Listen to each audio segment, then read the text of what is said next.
언론 여긴 국민 라디오.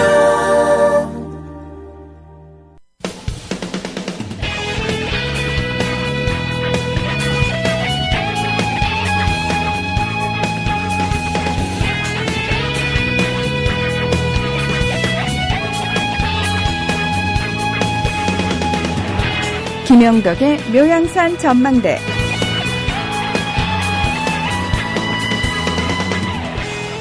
매주 화요일 색다른 북한 이야기를 만날 수 있는 시간입니다. 김영덕 소장님과 함께하죠. 한반도 번영 평화연구소. 제가 또 실수를 했네요. 한반도 평화번영연구소의 김영덕 소장님 나오셨습니다. 안녕하십니까? 안녕하십니까? 김영덕입니다. 네. 소장님. 예. 지금 6월 달쯤 되면 북한은 어떤 행사나 뭐 어떤 중요한 일들이 있나요? 분위기가 어떤가요? 지금 북한은 약간 긴장이 약간 이완되는 시기이기도 합니다. 아, 6월 정도가 되면은? 네, 6월 정도가 되면. 왜냐하면 모내기가 끝나고 나면 모내기 네. 이전까지는 굉장히 북한이 파정하고 모내기까지는 6월 한 10일 전후로 해가지고는 엄청나게 중순까지는 농사 쪽으로 사람들 동원하죠. 그게 끝나고 나면은 이제 약간 느슨한 시기가 돌아오죠. 근데 요게 또 한 7, 8월 장마까지 거치면서 좀 느슨해지다가 이제 또 가을 지나면서 또 들어서면서 또 바빠지고. 이제 사회가 북한이 그래도 춘궁기를 지나서 5월까지는 좀 정신없고요. 6월 중순부터 아마 8월까지는 보통 사회 분위기가 약간 이완되는 그런 시기라고 보시면 돼요. 그러면은 묘향산 전망대도 살짝 이완되는 분위기로 가나요? 아, 그렇지는 않습니다. 저희는 이제 예. 날마다 고민해서 새로운 그 주제로 시청자들을 찾아갑니다. 예. 네, 알겠습니다. 국민 라디오 지지하는 4가지 방법 아시나요? 다운로드하기, 별점 주기, 댓글 달기, 구독하기. 국민 라디오를 보다 많은 이들에게 전할 수 있는 가장 손쉬운 방법. 다운로드하기, 별점 주기, 댓글 달기, 구독하기. 잊지 마세요. 다운로드하기, 별점 주기, 댓글 달기, 구독하기. 네, 여러분께서는 진짜 언론 미디어 협동조합 국민라디오 김영덕의 묘양산 전망대에 오셨습니다. 한반도 평화번영연구소요. 저 연구소 이름 마음에 안 드는 거 아니에요. 낭만고양이님이 소장님 이름 바꾸세요. 문중자님이 마음에 안 드나 봐요 하셨는데 아닙니다. 배꼽 사과드리겠습니다. 앞으로는 정확하게 명칭을 잊지 않고 버벅대지 않고 하겠습니다. 이게 문희종 아나운서께서 사실 발음이 굉장히 정확하신 분이에요. 조금만 노력해 주시면 제 연구소가 상당히 홍보가 될 텐데 이게 좀 노력이 필요합니다. 분발이 필요하고요. 알겠습니다. 사실 저 같은 사람은 발음이 정확치가 않기 때문에 사실 말하기가 어려워요. 근데 이제 문희종 아나운서께서 잘 협력해 주시면 잘 정착이 되리라 봅니다. 노력하겠습니다. 네. 자, 오늘은 어떤 주제로 얘기 나눠볼까요? 저는 이제 지난 방송을 쭉 해오면서도 그랬지만 저의 일관된 소신이 남과 북은 교류를 해야 되고 그렇죠. 특히 그중에서도 정부 간 교류보다는 민간 교류가 활성화된다는 원칙을 갖고 있습니다. 정부는 민간 간의 교류를 뒤에서 법적 제도적으로 도와주고 또 그 분위기를 만드는 거가 중요하지만 실질적으로 자연적 현상에 의해서 이렇게 교류가 확대되는 건 민간 교류가 중요하다고 봐요. 그리고 그 민간은 사실은 자연적 서로의 이익을 추구하게 돼 있어요. 대부분. 왜냐하면 어떤 국가나 이런 기업들은 보면 공기업도 한국에서는 그렇지 않습니까? 공적인 이익을 추구하지만 민간 기업들은 자기 기업의 이윤을 추구하기 때문에 불필요한 투자나 이런 것들 되게 안 하거든요. 그러니까 남북한 관계에도 자꾸 싸우는 게요. 정부가 개입해서 저는 좀 더 싸우지 않나 싶거든요. 예를 들어서 쌀을 준다 그러면 남한에서는 퍼준다고 이걸 엄청나게 해요. 정부가 주니까.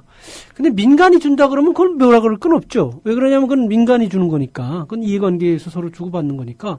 그래서 저는 차라리 정부 차원의 남북 교류는 이제는 좀 지양되고 민간 차원의 교류가 좀 더 발전해야 된다고 저는 보고 있고요. 민간 기업들은 합리적인 이익을 기대하고 교류를 하기 때문에 크게 서로 상처를 주거나 상처를 낼 일이 저는 적다고 봅니다.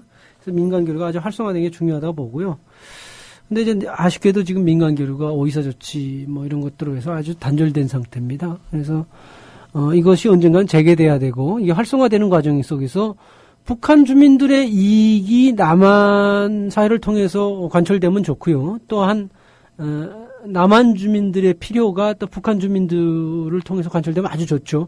개성공단이 그 가능성을 상당히 보여줬죠. 개성공단 자꾸 문제 있다고 그러는데 남한 기업이 130달러에 고용할 수 있는 기업 근로 환경이 많지는 않습니다. 예를 들어서 저희 장인어른이 개인적으로는 사업을 하시는데 그 우류 제조하는 쪽에는 130만 원이 최저임금입니다. 그러니까 1,300달러 정도인데 요즘 할 일로 인력 구하기가 너무 힘들어요.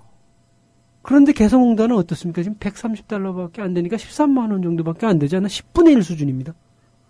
이보다 기업에 이익을 주는 게 어디에 있습니까? 그러니까 북한에도 이익을 주고 남한에도 이익을 줄 수 있는 이런 것들을 찾아야 되는데 이게 바로 민간 혹은 민간 단체 간, 민간 기업 간 교류가 활성화되는 게 필요하죠. 근데 지금 개성공단 하나로는 남북 관계가 발전하는 데 동력이 되기로는 너무 작죠. 개성공단 10개 정도가 된다 그러면 상황은 다르겠죠. 그래서 이제 좀 그 기업뿐만이 아니더라도 교류나 단체나 어떤 개인 간의 교류가 확대되다 보면 기업은 자연스럽게 확대될 거라고 보고요. 그래서 민간 교류의 중요성을 저는 아주 중요하게 인식하고 있습니다. 그래서 특히 지금 보니까 오늘 모신 그 김창수 실장님이 보니까 균형을 굉장히 갖고 계세요. 예전에 민화협 정책 실장도 하셨고요. 민족화해협의회라는 그런 정책실장 하셨고 청와대에서 정책도 조정실에서도 계셨어요. 그리고 현재는 이제 통일맞이라는 그 시민단체에서 또 정책실장을 맡고 계신 거 봐서는 정부의 입장도 이해할 수 있는 분이고 또 민간 차원의 요구도 잘 이해하시는 분이라고 해서 모셨습니다. 안녕하십니까? 네. 네, 안녕하세요. 안녕하세요, 실장님. 네, 안녕하십니까. 네. 반갑습니다. 근데 진짜 전방위적으로 정말 열심히 여기저기 뛰어다니면서 남북 민간 교류를 위해서 노력을 해오신 것 같아요. 예전에 그런 일이 있었습니다. 그런 적이요. 근데 오늘 말씀하시는 걸 들어보니까 김영덕 소장님께서 우리 문 아나운서님 목소리가 좋다고 발음이 좋다고 그러셨는데요.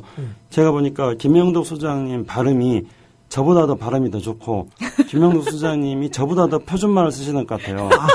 그렇지 않습니까? 저는 그렇지 않습니다. 이제 북한에서 하는데요. 일부러 또 사투리를 또 쓰시는 것 같은데요. 살포시 인정. 예. 그렇죠. 그러면 제가 발음이 안 좋고 사투리 쓰신다 그런 말씀 살포시 그렇게 말씀하시는 것 같은데. 농담입니다. 아니요, 그거 괜찮습니다. 왜냐하면은 네. 제가 북한의 남북 민간 교류 때문에 몇 차례 갔었는데요. 북한에서도 그런 수모를 굉장히 많이 당했어요. 그러셨군요. 예. 그러니까 이제 최초에 2000년도에 6.15 남북 정상회담 이후에 이제 북한에 편향에 간 적이 있습니다. 근데 그때 남한 대표단들을 인솔하던 사람이 나중에 장학국회담 대표로 나왔던 이제 김영성이라는 분이에요. 당시 민화회 부회장이었는데요. 근데 이분이 풍채도 어찌나 좋고 이분이 또 저녁에 식사하고 나서 술을 한잔하는데 가서 갑자기 피아노에 앉아서 피아노를 치더니 노래를 부르는 거예요. 그러니까 이제 거기 참석했던 분들이 그분을 향해서 하는 이야기가 이제 우리들끼리 있는 자리였죠. 야, 저 김영성 씨는 평양 사람인데 도대체 평양티가 하나도 안 나는데 김창수 너는 서울에서 하는데 왜 이렇게 서울티가 하나도 안 나냐 또 이러는 거예요.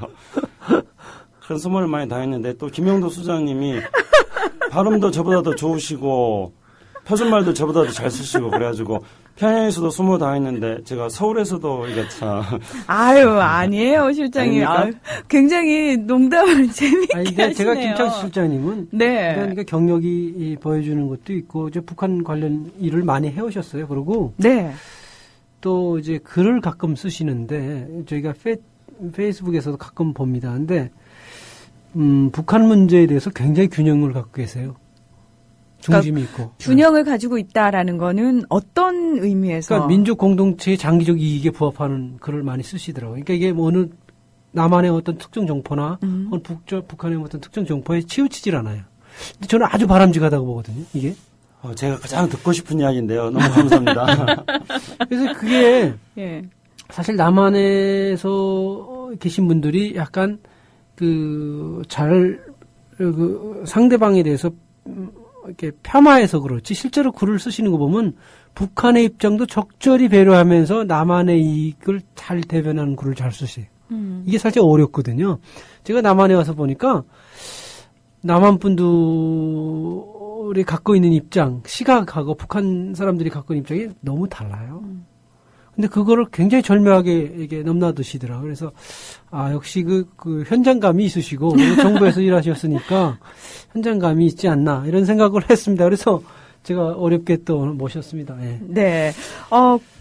저는 가장 궁금한 게요. 김창수 실장님이 사실 시민단체에서도 일을 해 보시고, 그 다음에 청와대에서, 소위 말해서 이제 정부 측에서도 일을 하신 거잖아요. 입장이 그렇게 많이 달라지나요? 그냥 문득 생각하기에는 예. 왜 시민단체가 원하는 남북 교류의 모습이 네. 저희가 봤을 때는 거부감도 없고 사실은 어떤 면에서는 약간 좀 진보적인 측면도 있기 때문에 이걸 그대로 정부가 수용을 해주면 참 좋을 텐데 정권에 따라서 워낙 확 변하고 있는 상황이라서 그 양쪽에서 다 일을 해보신 느낌이 어떠신지가 되게 궁금해요. 예, 김영덕 소장님이 좀 전에 말씀하신 것처럼 남북 교류를 하는 데 있어서는 정부가 해야 될 일이 있고 네. 또 기업이 해야 될 일이 있고 또 민간이 해야 될 일이 있고 또 지방자치단체가 해야 될 일들이 있습니다. 그래서 저는 민간에서 남북 교류 관련된 일도 해보고 또 우리 남한 사회에서 진보와 보수와가 함께 교류 협력을 해야 된다 이런 일도 해보고 정부에서도 해봤습니다. 그런데 각각의 역할이 다릅니다. 그래서 민간에서는 또 민간의 입장을 가지고 해야 되고 정부에서는 그 민간의 입장도 고려하고 정부의 입장도 고려하고 기업의 입장도 고려하고 다른 나라의 입장도 고려하고 이렇게 해야 되죠.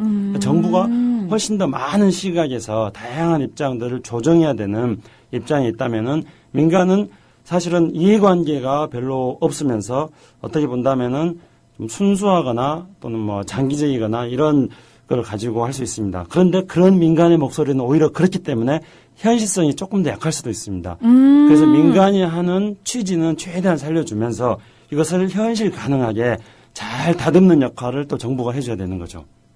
저 지금 막 얘기 듣고 있는데 쭉 빨려 들어가는 느낌이 드는데요. 아, 그렇습니까? 네. 정리를 일목요연하게 하시죠. 굉장히요. 정부에서 일했던 분들이 이게 장점이 있어요. 일목요연한 게 이게 착 다듬는 거는 잘 아시죠. 네. 왜냐하면 민간 쪽에는 좀 복잡한 것들이 많으니까 이런 것들을 다듬는 훈련이 이 정부에서 많이 하셨으니까 그럴 겁니다.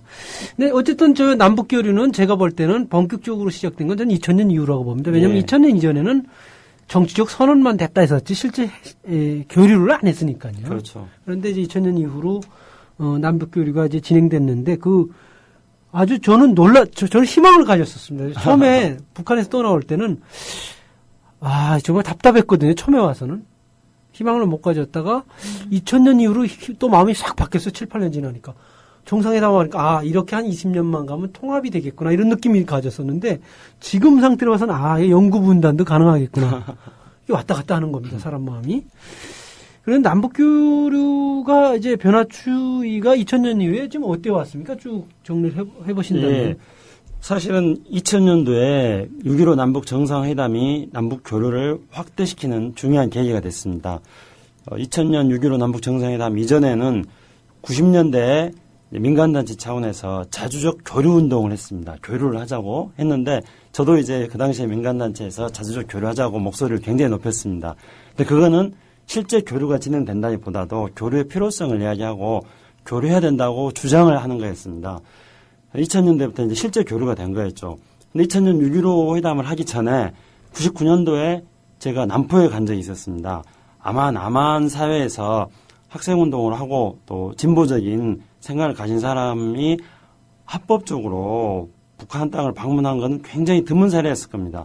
그 당시 이제 비료 지원 때문에 여수에서 배 타고 남포까지 갔는데 2박 3일이 넘게 걸렸어요. 굉장히 빙 돌아갔지 않았습니까? 그리고 남포에 가서 우리가 머물던 숙소가 지금도 기억하는데 남포 선원 구락부, 이 구락부라는 게 일제시대 때 쓰던 말인데 우리도 지금 어디 보면은 그런 구락부 이런 게 남산 구락부 이런 게 조금 더 어디 보면 있습니다. 근데 남포 선원 구락부라는 데가 숙소였습니다. 근데 그 숙소에 갇혀가지고 숙소 밖을 나가지를 못하냐는 거예요. 그래서 제가 저기까지만 가자. 저기까지만 가자 그래서 절대 못 가자는 겁니다. 그러니까 그 당시에는 비료를 가지고 갔는데도 남포에 제 숙소 말고 한 발자국도 가기가 힘든 상황이었는데요. 2000년도에 6.15 남북 정상회담 이후에는 굉장히 남북 사이에 각 분야별로 다양한 교류가 진행됐었던 거였죠. 이제 남북 정상회담에서 합의문에 6.15 공동선언이라고 합니다. 6.15 공동선언에 남북 사이에 경제 분야를 비롯하여 여러 분야별로 다양하게 교류 협력을 하기로 약속이 되어 있습니다. 그리고 이러한 교류 협력을 통해서 남북 간의 신뢰를 쌓자고 되어 있습니다.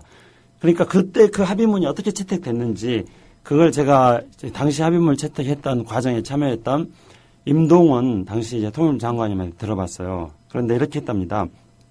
그때 김대중 대통령께서 우리 정상이 합의해가지고 남북 정상이 합의한 거를 문서로 만들자 했더니 북한의 김정일 국방위원장이 남북 사이에 문서 만들어야 뭐하느냐 지키지도 않고 그만큼 남북 사이에는 신뢰가 없다 이렇게 이야기하니까 김대중 대통령께서 그러면은 어떻게 하면은 신뢰가 생길 수 있는지 그거를 문서에 담자 그렇게 해가지고 남북 사이에는 경제 협력을 비롯하여 사회 각 분야에 다양하게 그 항목들을 다 분야를 구체적으로 다 명기해 놨습니다.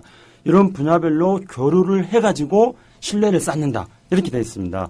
그러니까 지금 이제 박근혜 대통령의 트레이드 마크가 신뢰 프로세스인데 네. 어떻게가 없다는 이야기들을 많이 하거든요. 근데 이미 6.15 남북 공동선언에는 신뢰를 쌓기 위해서 어떻게 할 것인지가 그게 다 돼 있는 거고 그 내용에는 남북 사이에 민간 차원에서 다양한 교류를 하도록 되어 있습니다. 그래서 2000년 6.15 공동선언을 채택했을 때부터 그 이후에 한 10년 가까이 남북 사이 교류가 그야말로 뭐 제가 일일이 열거하기 어려울 정도로 많은 교류가 됐습니다. 그래서 그거를 상징적으로 말씀드릴 수 있는 게요. 2006년도에 금강산과 금강산 관광을 제외하고 2006년도에 평양을 방문한 사람 숫자가 10만 명을 돌파했습니다. 2006년도에요.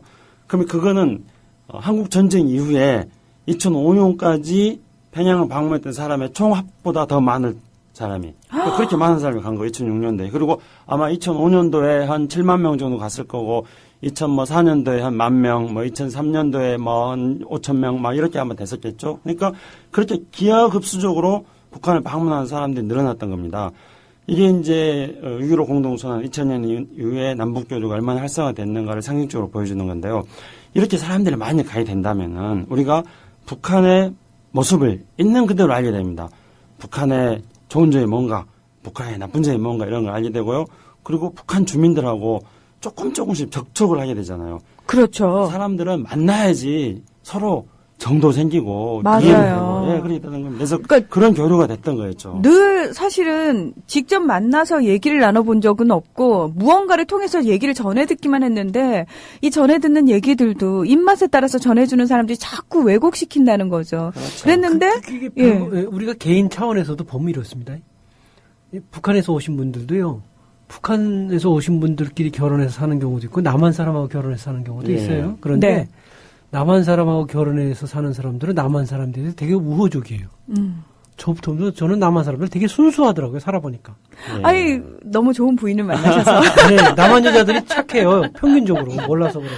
아, 그렇습니까? 우리 저는 그렇게 느꼈어요. 남한의 남성들한테는 남북 교류를 하면서 북쪽 여성들을 만나면서 또 미녀 응원단이 한 번 또 온 적이 있었는데 그래서 북쪽 여성들은 전부 재치 있고 또 미녀들이고 또 남한의 남성들을 특히 이제 남한의 남성 일반적으로 남성들을 아주 잘 받들어 모으신다고 그래가지고 남한의 남성들을 되게 좋아하는데요. 북쪽 여성들. 그런데 제가 보니까 남한 여성들이 생활력이 강하고요. 예. 같이 살아보면 실제로 남한 여성들에 대해서 그건 개인차가 있는 거지. 예. 근데 평균적으로 그 사람을 예우하거나 뭐 이런 것들은 남한 여성들이 굉장히 잘하더라고요. 북한 여성들도 생활력이 강하지 않습니까? 북한 개인차가 있겠죠. 예. 고난 행군 이후에 우리 남한에서의 많은 학자들이 북한 사회주의를 연구할 때 고난 행군 이후에 북한이 굉장히 힘든 상황을 겪고 있는데 이 북한 여성들이 나서가지고 비사회주의적인 방법으로 북한 사회주의 위기를 극복했다. 북한 여성들이 장마당에 가서 물건도 팔고. 맞아요. 그거 사실이에요. 이 비사회주의적인 방법이잖아요. 이렇게 해가지고 북한의 사회주의 위기를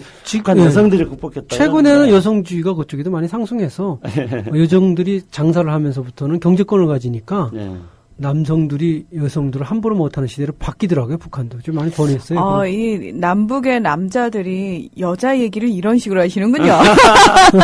아니, 그리고 제가 사실 이게 남북교류가 활성화된다는 당위성이 있는데, 제가 오늘 진짜 조선일보라는 그 신문을 봤어요. 제가 조선일보는 통일 문제를 많이 얘기하기 때문에 가끔 보는데, 쭉 읽어보니까 아까 얘기했듯이 어떻게 하자는 게 없더라고요. 보니까 네. 청사진은 아주 근사하더라고요. 2050년에는 국민소득 7만 불에 G7에 들어간다는 그 아주 청사진이 좋은데 어떻게가 없어요. 제가 제일 안타까운 게 뭐냐면 일단 북한을 만나면서 그 문제들을 해결해 나가야 되는데 만나자는 얘기는 없더라고요. 그게.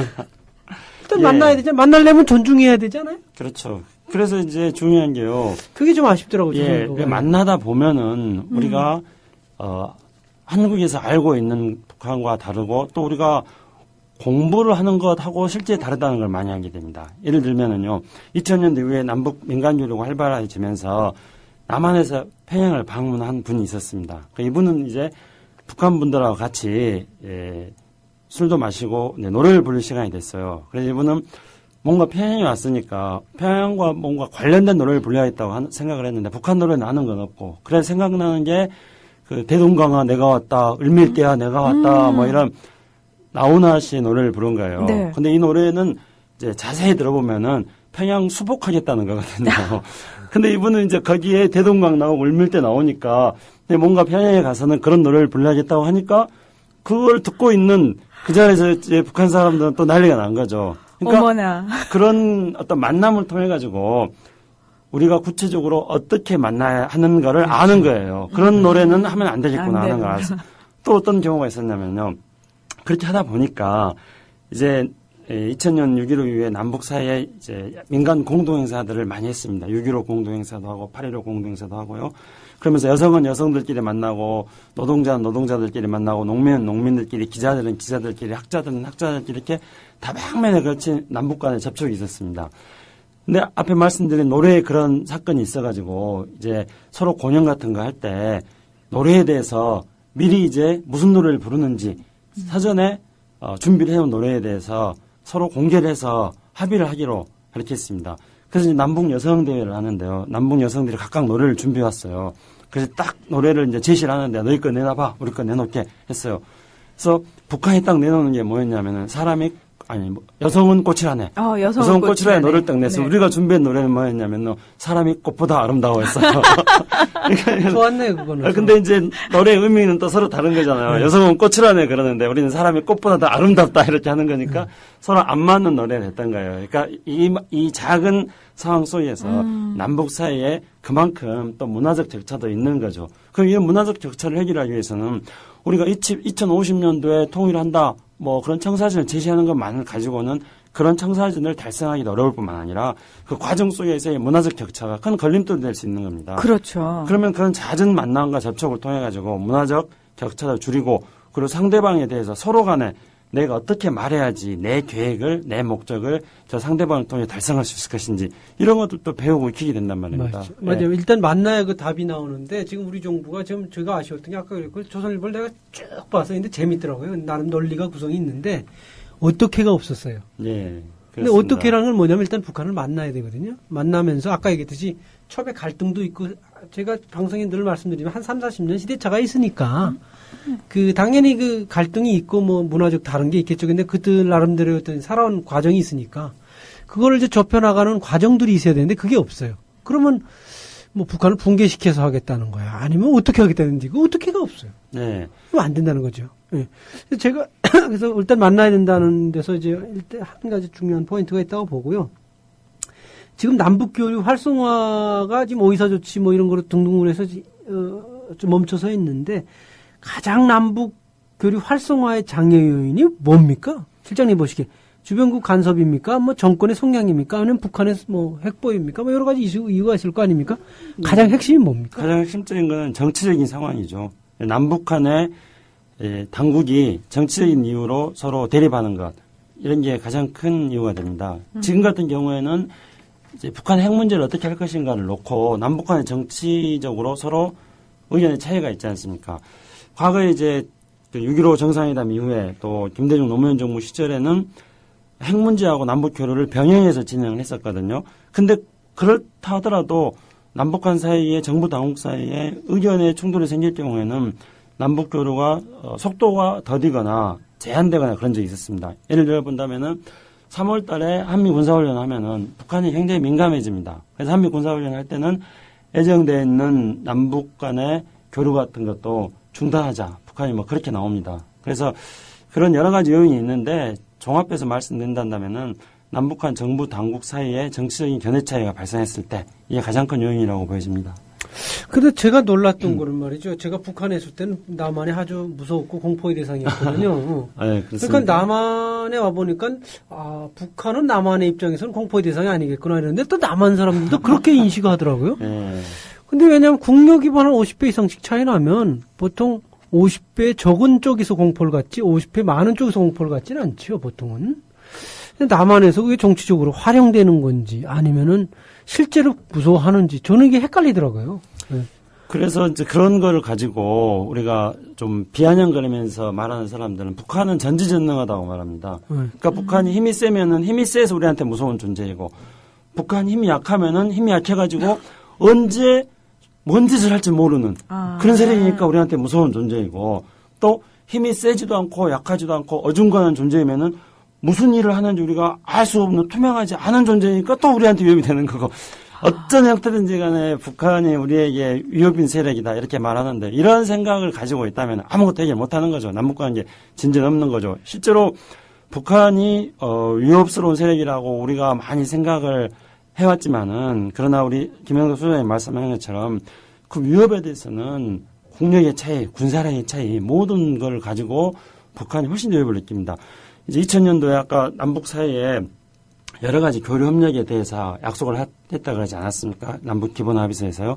네. 그런데 그때 북한은 언론 교류나 종교 교류나 이런 건 하지 말자 그럽니다. 그러니까 1992년도에 남북 기본 합의서가 만들어졌는데 남북 기본 합의서에서는 언론 교류, 뭐 종교 교류 이런 게 많이 있었습니다. 그 기본 합의서 내용에는요. 2000년 6.15 정상회담의 합의문에는 그런 내용이 없습니다. 그러고 나서 이제 북한이 그렇게 말하는 거는 언론 교류를 하면은 남한의 언론을 통해 가지고 이른바 이제 남한의 온갖 나쁜 것들이 북한에 들어온다 이렇게 말하는 거예요. 자기 사회는 그러니까 북한 사람들 북한 당국자들 말할 때 자신들의 사회는 완전 순수한 사회이기 때문에 남한으로부터 그런 온갖 것들이 들어오면은 들어올 필요도 없고 오염된 것들이 들어온다. 그렇죠. 그렇게 말하는 거죠. 근데 사실상 그 이면에는 어떤 게 있냐면 공포가 있는 겁니다. 그렇죠. 가장 무서운 거는 교류를 통해 가지고 일종의 자유바람이 들어오는 것. 이걸 북한은 가장 무서워해요.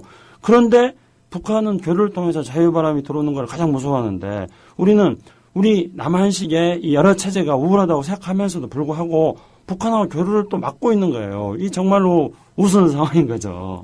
그러니까 제가 그게 늘 방송에서 주장하는 바입니다. 왜냐하면 지금 제 판단으로는 교류하자 그러면 제일 불편한 게 북한의 김정은하고 노동당 간부들. 당연하죠. 그런데 막기는 우리가 막는단 말이죠. 특이하더라고. 왜냐하면 북한이 예전에 초체제 우월주의가 있을 때는요. 네. 남북 민간 교류, 당국 간 대화, 정당 간 교류 다 하자 그랬어요. 북한이. 네. 80년대까지만 해도. 80년대 말까지 그랬어요. 그렇죠. 90년 초반까지 그러다가 없어졌어요. 체제 상황을 인식하기 시작한 거예요. 자기네 체제가 우월하다고 주장하기엔 궁색하다는 걸 알기 시작한 거예요. 그러니까 주장을 못하기 시작했어요. 근데 우리가 오히려 주장하면 북한이 불편해할 텐데 우리가 막아주는 거죠. 그래서 사실은 지금 뭐 어떻게 보면 김정은을 비롯한 간부들의 입장에서는 박근혜 대통령이 가장 고마운 사람일 거예요. 왜냐하면 북한 체제를 상당히 보호해 주는 거거든요.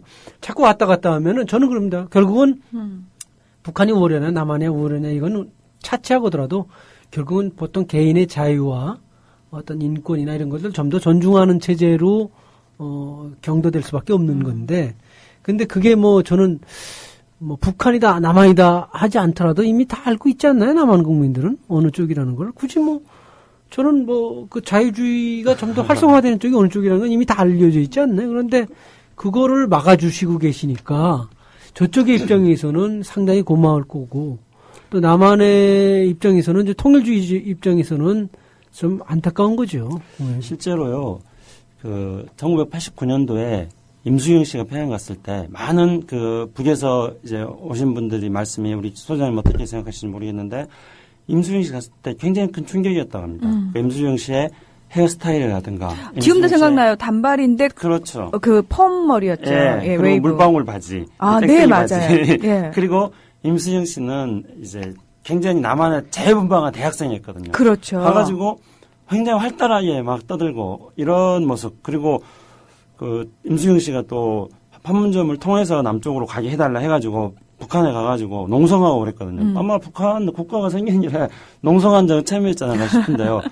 실제로 제가 이제 6.15 선언 이후에 2001년 6월 달에 건강산에서 6.15 민간 공동행사를 한 걸 했습니다. 그래서 남한에서 100명, 북한에서 100명 이렇게 모였어요. 근데 우리 남한 쪽 대표단은 온갖 종교, 그러니까 천주교, 기독교, 불교, 원불교, 천도교, 민족종교 이런 종교단체 분들이 다 각각의 자신의 종교 복장을 입고 가시고 그리고 또 젊은 대학생들 미니스커트는 아니고 뭐 반바지에 뭐 날씨 티셔츠 같은 거 입고 아주 발랄한 모습으로 가고 또 노동자들도 가고 또 정치적 성향을 본다면은 우리 사회에서 굉장히 보수적이라고 할 수 있는 재향군이네 또는 뭐 사회총연맹 뭐 이런 분들도 가시니까 북한 사람들이 깜짝 놀란 거예요.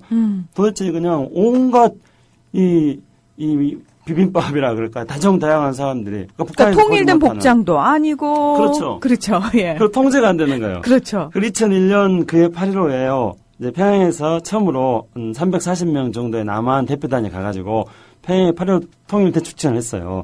제가 그 당시에 이제 실무자로 북한 사람들하고 일정 조정한다거나 협상 뭐 하는 그런 일을 제가 맡았습니다. 근데 북한 사람들이 그 7박 8일인가 행사 다 끝나고 나서요.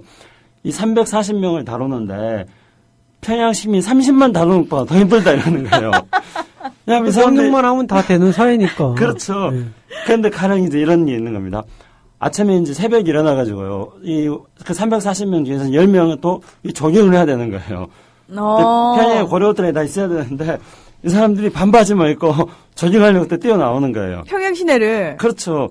그래가지고 이제 북한 사람들이 북한 당국자를 막았는데 그럼에도 불구하고 또 그 북한 당국이 막는 것을 교묘하게 뚫고 평양역까지 그러니까 또 조경하다 달려가가지고 평양역에서 주민신고로 또 잡혀오는 거예요. 이런 사람들이 그냥 뭐 부지기수인 거예요. 그리고 또 실제로 북한 사람들이 걱정하는 그러니까 이제 북한의 그 식당 같은 데서 북한의 어떤 종업원들한테 막 하대하고 이렇게 우리 식당에서 종업원들한테 하대하면서 좀 좋지 않은 모습 이런 분들도 또 있고 그러니까 그렇죠. 온갖 모습들이 다 보여주는 거예요. 그러니까 이런 어떤 남한 사회의 특징이라는 것은 바로 이와 같은 다원주의 아닙니까? 이런 다원주의라는 게 시민사회의 힘이 가지고 조율이 되는 건데 이거 북한에서는 상상 못하는 거예요. 그렇죠. 이런 모습들을 남북 간의 교류를 통해 가지고 북한 사람들이 보게 해주는 거 이런 것들이 북한 사람들한테는 남한을 이해시키는 그야말로 산교육이 되는 것이죠. 글쎄요. 그래서 저는 이제 저 실장님 말씀 듣고 그 동의는 합니다만 이제 앞으로 이제 추후 다시 남북 관계가 재개되면 전 바람이 있어요. 네. 가능하면 북한의 입장도 고려해서 다음번에 할 때는 좀 더 북한이 워낙 싫어하는 걸 피하는 방법으로 좀 해줬으면 좋겠어요. 왜 그러냐면 북한 당국의 입장에서도 사실 내심 교류하고 싶지 않을 거예요. 무서우니까. 예. 그걸 경험해 보면 공포거든요.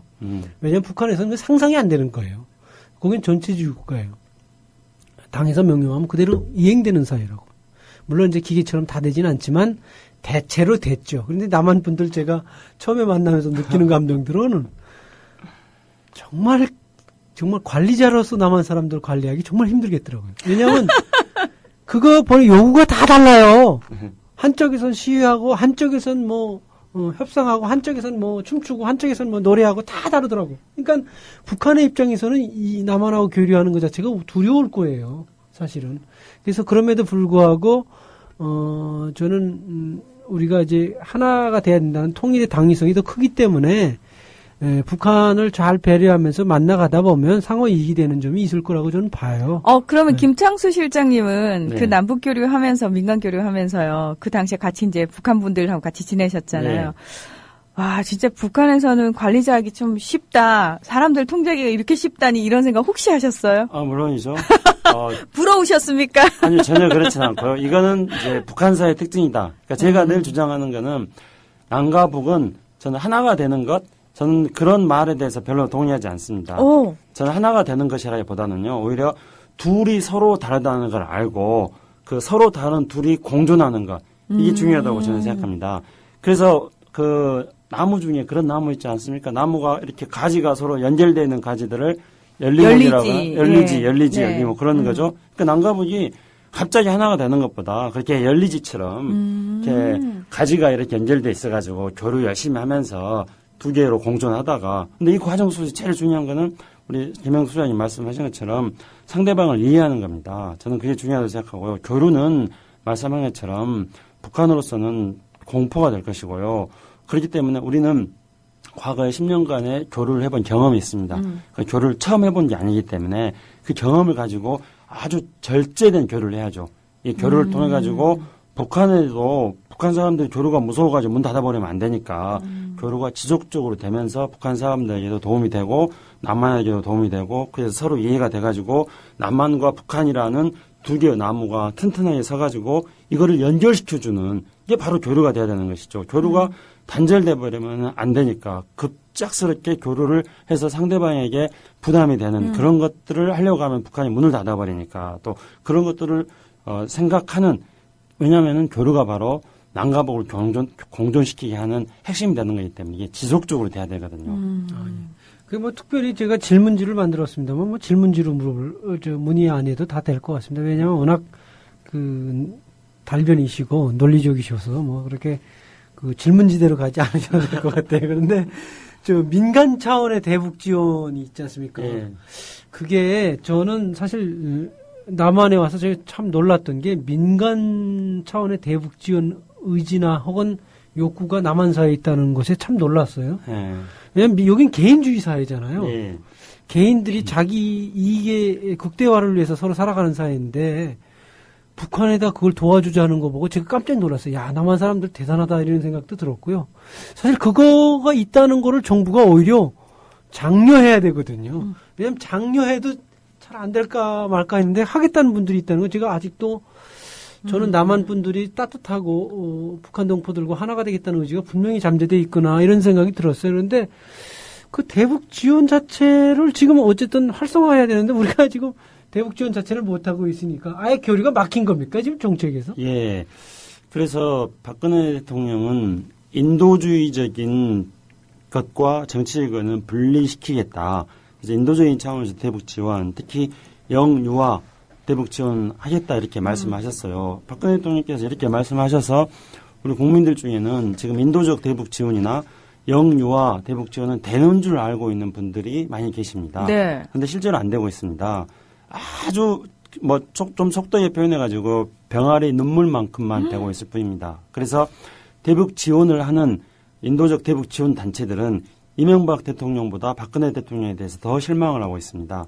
왜냐하면은 이명박 정부 때는 된다 안 된다를 분명히 하거든요. 그리고 해결이 되고 그렇지만 안 된다 하니까 그래 이명박 정부 너 나쁘다. 그리고 국민들은 이명박 정부는 대북 지원 안 하는구나. 이게 사실을 정확하게 안다는 거죠. 근데 박근혜 정부 들어와서는 대북 지원을 한다고 말을 했는데 실제로는 안 되고 있기 때문에 대북 지원하는 단체들은 굉장히 답답해하면서 오히려 박근혜 정부에 대한 실망이 더 크고 있습니다. 그런데 대북 지원 문제는 그거는 말 그대로 북한 동포들을 도와주는 거잖아요. 그런데 민족예입니다. 동포예죠. 과거에 아일랜드하고 영국하고 싸울 때요. 아일랜드 사람들이 기근이 들었는데 그 지원을 안 해줘가지고 그것 때문에 100년, 200년, 오늘날까지도 거의 17세기였는데 그게 한으로 남는 겁니다. 우리가 배고프고 가난하고 어려울 때 너희들은 음식물 쓰레기가 8조 원이 1년에 넘는데 8조 원이 훨씬 넘을 거예요. 지금 뭐 10몇 조라는 말도 있습니다. 그렇게 음식물을 버리면서 우리를 지원해주지 않는다. 이렇게 하면은 그건 북한 동포들의 가슴에 못이 박히는 거예요. 2050년에 통일이 된다 하더라도 그때까지 북한 동포들은 그 가슴 속에 맺힌 한이 풀어지지 않을 겁니다. 그래서 이건 정말 인도주의이고 동포애이고 우리가 통일을 하기 위해서도 반드시 필요한 것입니다. 근데 꼭 북한 동포들에게 우리가 잘 해주거나 이런 동포애뿐만 아니고요. 이거는 우리 내부의 우리 스스로의 문제입니다. 어떤 어려움을 겪는 사람들에게 대해서 도와줘야 된다는 것은 우리가 현대를 살아가는 하나의 현대적 시민으로서 우리의 어떤 자존감의 문제입니다. 우리의 존립의 이유가 바로 현대를 살아가는 시민의 존립 이유가 어렵고 가난한 사람들에 대해서 도와줘야 된다는 것인데 그런 게 없다면 우리는 현대를 살아갈 내면적인 우리 양심이라든가 자격이 없는 것입니다. 우리 스스로를 위해서라도 저는 어려움을 겪고 있는 북한 동포들을 도와줘야 된다고 생각합니다. 저는 그리고 또 놀랐던 게 그때 지금 저도 금강 4년 2005년도에 금강산을 다녀왔어요. 네.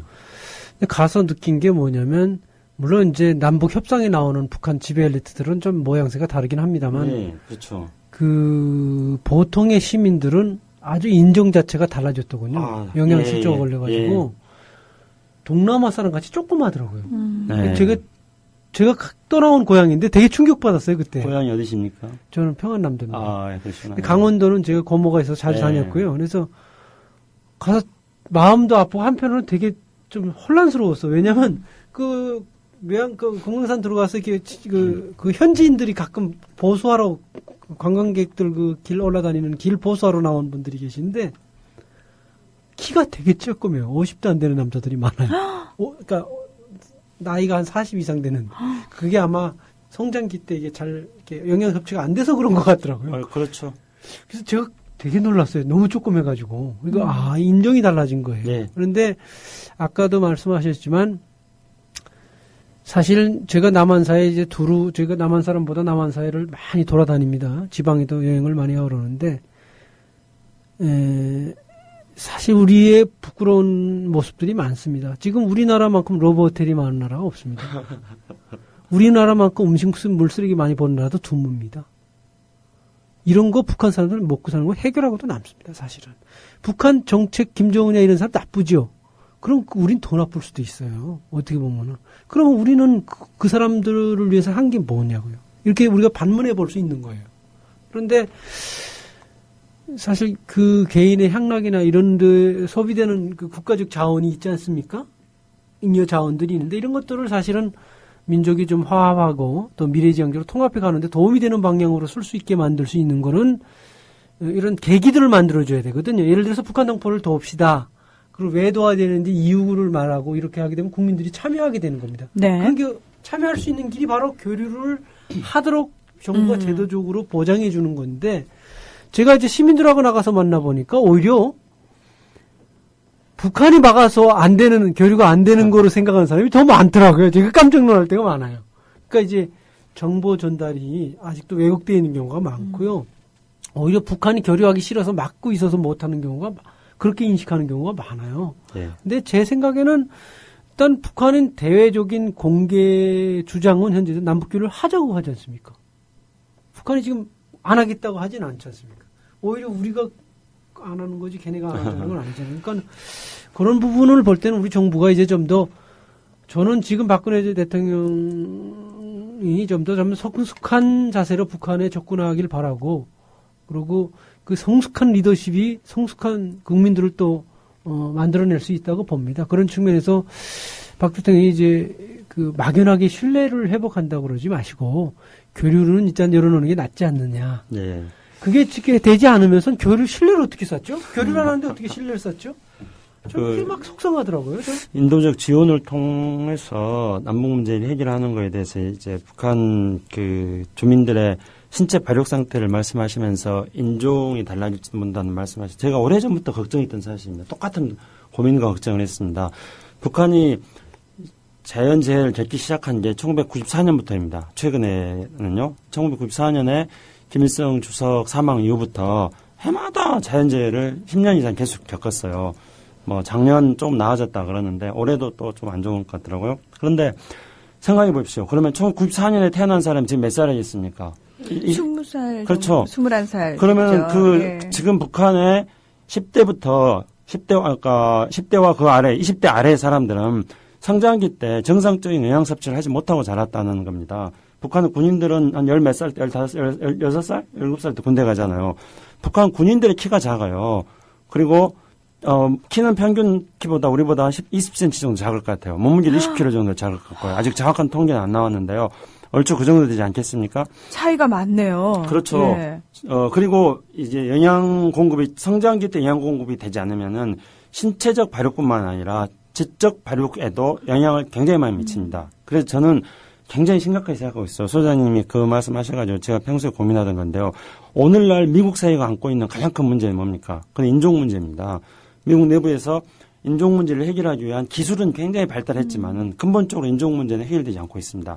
미국의 독립선언서 1776년도에 독립선언서 1조가 모든 사람은 평등하게 태어났답니다. 근데 그 모든 사람에는 당시 흑인은 빠져 있었어요. 그렇죠. 그로부터 이제 1883년도에 미국의 연설 중에서 가장 유명한 연설이라고 하는 링컨 대통령의 게티스버그 연설에도 똑같이 말해요. 링컨이 모든 사람은 평등하게 태어났다. 그때까지도 해결 안 된 거예요. 흑인 문제가, 인종 문제가. 그리고 나서 또 50년 후에 1963년도에 마틴 루터 킹 목사가 우리가 잘 알려진 I have a dream이라는 연설을 하면서 똑같이 또 모든 사람은 평등하게 태어났다고 합니다. 근데도 아직도 인종 문제 해결되지 않고 있어요. 이제 앞으로 북한과 우리가 교류를 통해서 남북 간의 접촉을 확대시켜 나가지 않으면은 나중에 시간이 지나면은 이제 이게 반공, 반북의 문제가 아니라 아마 인종적으로 다르다는 그런 문명적 반대 이런 또 다른 상황이 발생될지는 모릅니다. 심각한 상황이죠. 그러니까 그렇죠. 아직까지는 사실 저희가 피부로 와닿지 않기 때문에 그렇죠. 예. 지금 그 김창수 실장님이 하신 말씀이 에이 설마 그렇게까지라는 생각이 드는데 실제로 이제 주로 접하시면서 느끼시는 문제점이신 거잖아요. 그렇죠. 그리고 제가 평양 가장 근래 2000 몇 년도 평양 갔을 때도 그랬었고 그리고 북한의 그 금강산이라든가 이런 데를 가보면은 북한의 군인들이 굉장히 키가 작다는 걸 알 수가 있어요. 그래서 저는 정말 이런 신체적인 이야기를 하는 거는 그분들의 또 인격과도 관련된 문제, 인권의 문제일 수도 있기 때문에 그런 이야기는 가급적이면 거론하고 싶지 않습니다만은 그러나 실태가 그렇다는 거예요.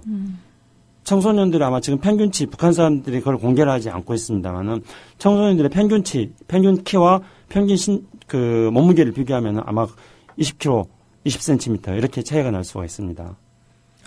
그거는 확실합니다. 왜냐하면 제가 볼 때는 북한이 이제 1990년도의 기준으로 하면 그 군대 갈 수 있는 기준이 예전에는 그 80년 중반까지 북한이 내세웠던 기준이 있었습니다. 그게 뭐냐면 남자 키가 1m 50 이상 돼야 군대를 갔습니다.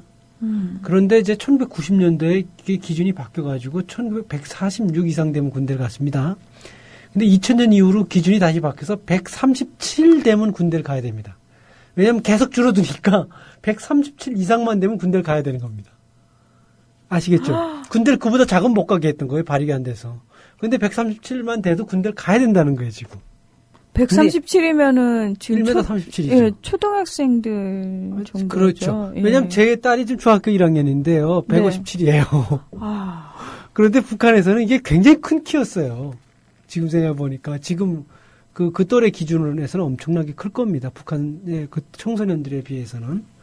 근데 제가 그거를 보고서 이제 북한에서는 그 AK 소총이라는 게 있어요. 이런 것들은 이제는 이제 개량하지 않으면 북한군이 이제 휴대하기가 어려워졌어요. 끌고 가야 되니까. 지금 사진이 하나 올라왔어요. 오케이 마리님이 사진만 봐도 뭐 물론 판문점 부근에서 근무하는 국군이라 체격이 좋겠지만 이제 이게 제가 이제 사진을 보면 알 수 있습니다만 이게 이런 겁니다. 판문점에 나오는 친구들은 키가 큰 사람들이에요. 북한에서. 그러니까 남한에서도 사실 굉장히 키 크고 이제 체격 좋은 분들이 판문점 쪽으로 가잖아요. 북한에서도 북한도 마찬가지겠죠. 그렇죠. 마찬가지입니다. 그러니까 북한에서 저 사람은 키 큰 축에 속하는 겁니다. 왜 그러냐면 북한 TV나 매체나 우리 정부 당국자 간 대화할 때 나타나는 분들하고 우리가 자꾸 일반화할 필요 없어요. 그분들은 극소수 상류층이에요. 근데 그분들하고 비교할 수가 없어요. 보통 사람들은. 저는 평양을 가면은 꼭 평양의 뒷모습을 보고 싶어 합니다. 그래서 북한의 모습을 제대로 보고 싶어서요. 그래서 당국이 통제하는데 몰래 이렇게 갑니다. 가령이 이제 어떻게 하냐면은 어디를 북한 당국이 안내해서 어느 기업소를 간다 그러면은 꼭 화장실에 가고 싶다. 이렇게 한다거나 지금 휴지를 사고 싶다. 또는 카메라에 배터리가 떨어졌다. 필름이 떨어졌다. 이런 식으로 해가지고 갑자기 갑니다.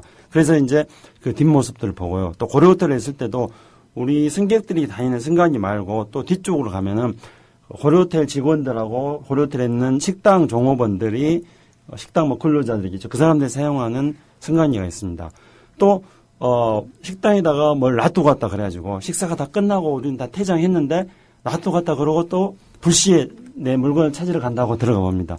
그랬을 때 만나는 북한 주민들 있지 않습니까? 그 네. 주민들은 실제 어떤 공식적인 자리에서 나타나는 북한 주민들하고는 외향이 사실은 많이 다릅니다. 그러니까 북한 사람들은 자기네들 자존심이 있고 체면이 있고 그러니까 또 뭐 체질을 알려야 될 필요가 있으니까 앞에 나와서 일하는 분들은 뭐 외향도 보기도 좋고 잘 꾸밀 겁니다.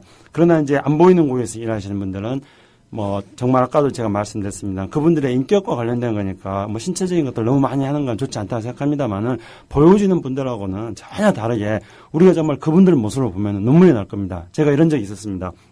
2000 몇 년도에 이제 북한 주민들 어떤 현장을 남북 공동행사라는 현장을 가자고 북한 당국 사람들한테 주장을 해서 현장을 갔는데 비가 오는데 그 현장에는 북한의 주민들이 나와가지고 비를 맞으면서 현장 청소를 하고 있는 거예요. 그런데 그분들, 그러니까 좀 계속 말씀드립니다. 신장도 좀 작고, 옷까지도 이렇게 남루하고, 그런데 비를 계속 맞으면서 청소를 하고 있는데 눈물이 주룩주룩 쏟아졌습니다. 정말로요, 그때. 그리고 다른 한편으로는 이제 교류 정말 잘하고 북한 동포 도와주겠다 생각하면서도요. 또 한편으로는 그 북한 동포들한테 그 북한의 관리들이 막 지시를 하고 막 하는 거예요. 제가 정말 그 사람이 내가 대화를 해야 되고 했기 때문에 속으로 꾹꾹 참았습니다만은 정말로 내 마음 같아서는 딱이라도 한테 갈겨 버리고 싶었습니다. 북한의 그 주민들의 모습을 보면서 눈물이 났고 그 사람들한테 관료주의로 행하는 그 사람들 모습을 보면서는 정말 따기를 때리고 싶은 그런 심정이었습니다. 그래서 북한 주민들의 모습들 우리 동포들입니다. 전부 다. 우리가 미래의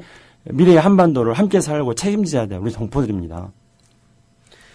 그래서 제 생각에는 이렇습니다. 그래서 저는 사실은 박근혜 대통령이 취임 초기에 그 남북 간의 신뢰를 이제 확대해서 통일로 가겠다고 말씀을 하셨으나 저는 박근혜 정부 때 비관적입니다만 남북 관계 진전은 없다고 제가 단언했었어요. 그런데 이제 다른 분들은 다 반신반의를 하더라고요. 근데 저는 앞으로도 지금의 정책적 기조를 갖고 있고 지금적 시각을 갖고 있는 전 전환이 어렵다고 봅니다. 왜냐하면 북한의 입장에서 생각해보고 북한이 받아들일 수밖에 없는 제안을 하지 않는 한 그게 뭐냐면 북한의 경제적 이익이나 어떤 이익이 되는 일을 우리가 제안을 하지 않는 북한이 우리를 만날 이유가 없어요.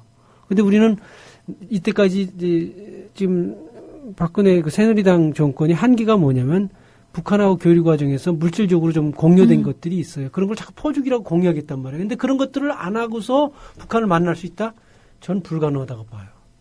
그런데 그거를 자기네가 이제 공격했으니 자기네가 그걸 할 수가 없는 거라. 그런 문제 끈을 풀 수가 없어요. 상당히 어려워졌어요. 근데 이제 그럼에도 불구하고 해지 차원에서 이거를 업고 나온다면 박근혜 대통령이 정말로 통일이 되는 의지가 있는 분이고 그렇지 않은 이상은 저는 뭐 한 3년은 더 기다려야 되지 않겠나. 저는 그렇게 좀 비관적으로 희망합니다. 네. 그 외에 사실은 한국 내에서도 이런 민간 교류라든지 민간 지원에 대해서 부정적으로 얘기하시는 분들 많으시잖아요. 그러니까 그분들한테 꼭 하고 싶으신 말씀이 있으실 것 같아요. 이제 퍼주기라고 이야기를 합니다. 근데 퍼주기가 아니고요. 함께 사는 길입니다. 그리고 북한에 대한 우리가 책임을 지고 북한에 대해서 투자를 하는 것입니다. 실제로 우리가 북한에 대해서 많은 지원을 하면서요. 북한 사람들은 남한을 제대로 알기 시작합니다. 우리가 북한에 대해서 처음에 지원할 때는 비료에 북한 사람들이 비료에 아무것도 못 쓰게 합니다. 그런데 시간이 지날수록 북한의 비료에다가 대한민국이라고 쓰고요. 심지어 또 북한의 비료의 포대에다가 지원자 이름까지 있습니다. 그러면 그 비료 포대들을 가지고 북한 사람들은 비료만 쓰는 게 아니라 우리도 옛날에 70년대 때 그 포대도 활용했죠. 그렇죠. 예. 북한 사람들 그대로 활용하고 있습니다. 그리고 그 포대를 가지고 자전거 타고 자전거 뒤에다 싣고 다니고 대한민국이라고 써있는 그런 비료 포대가요. 그럼 이런 게 바로 북한 동포들에게 남한에 대한 적개심을 완화시키고 같은 핏줄이라는 것들을 우리가 확인시켜주게 하는 것입니다. 그게 바로 통일을 위한 비용을 엄청나게 줄이는 길인 거죠. 네.